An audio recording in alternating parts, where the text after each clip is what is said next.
Upadhyay Shri meditation गुरुदेव पिछन सागर महाराज सत्संग मंगल आगमन लोहा मंडी जैन मंदिर से दिगंबर जैन वास्तु पूज्य पंचायती जैन मंदिर सोड़ा का कुआ हलवट खाने मंदिर पर हुआ। इस अवसर पर महाराज जी के मंगल प्रवचन श्री समयसार विद्या निकेतन परिसर के हॉल में हुए। महाराज जी ने सभी को आगामी 13 से 17 दिसंबर तक फूलबाग मैदान में आयोजित होने जा रहे पंच कल्याणक के लिए भगवान की बुआ इंद्राणी सौभाग्यवती महिला द्रव्य सामग्री प्रदाता परिवारों का चयन भी हुआ और पंचकल्याणक मौसम में ज़्यादा से ज़्यादा लोगों को शामिल होने के लिए निमंत्रण दिया।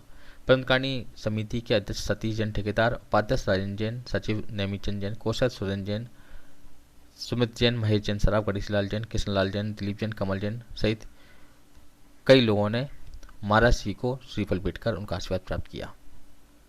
युवा जनमन नेमीनाथ के अध्यक्ष पारासिन संजीव जैन, तरुण जैन ने भी महाराज जी को श्रीफल भेंट कर उनका आशीर्वाद लिया। इस अवसर पर पंचकल्याणक महोत्सव कमेटी के महामंत्री पवन जैन, पत्रकार कोषाध्यक्ष राजेश जैन, लाला पेपुल जैन, कमल जैन आदि भी मौजूद थे।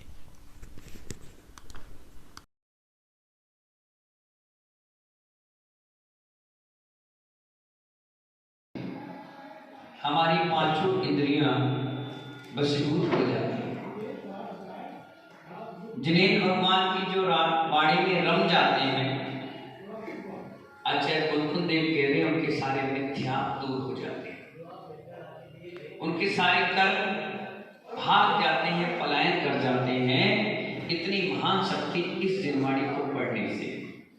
एडवोकेट राजेंद्र कुमार जी, जब तक आप पढ़ाई लिखाई अध्ययन करते रहते हैं, ना तो पत्नी का ख्याल आता है, ना बच्चे का, ना कहीं का। क्यों? क्योंकि आपका उपयोग लगा हुआ है उस काम में जिस काम से आपको आमदनी मिल रही है।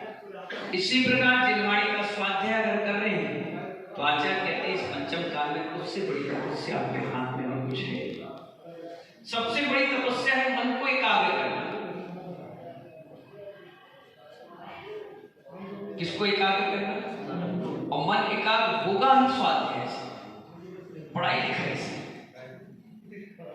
हमारे आचार्य भगवान इसमें बता रहे हैं कि लोग कहते हैं कि पंचम काल में धर्म ज्ञान हो ही नहीं सकता, पर आचार्य भगवान ये भी बता रहे हैं कि लोग कहते हैं, लोगों के कहने पर हम आगम नहीं मानेंगे उसको। जिनवाणी में डॉक्टर अनिल जी लिखा है, हम उसको मानेंगे। आचार्य भगवान बता रहे हैं कि लोग कहते हैं कि पंचम काल में धर्म ज्ञान नहीं हो सकता, लेकिन पंचम काल में बहुत बड़ा पुरुषार्थ करने से भी धर्म ज्ञान होता है। आचार्य भगवान स्पष्ट लिख करके कहते हैं कि जो व्यक्ति चतुर्थ काल में 100 उपवास करता था, कितना नेमचंद जी? 100 जानते हो? 100 उपवास करता था। जितना उसने शुभाश्रव और जितनी बड़ी तपस्या का पुण्य एकत्रित किया और जितनी कर्म योजना करी, इस पंचम काल में दिगंबर साधु एक उपवास करता है, उतने बराबर का लेवल हो जाता है। उस समय मौसम बढ़िया था, उस समय का सहनल बढ़िया था, उस समय का एटमॉस्फेयर बढ़िया था, उस समय की श्रद्धा भक्ति पवन जी अलग ही तरीके की थी। उस समय मुनि मुद्रा व्यवस्था सब कुछ सहज भाव में मिल जाता था। और इस पंचम काल में बच्चा जन्म लेते साथ मरने तक अन्न का कीड़ा बना। 24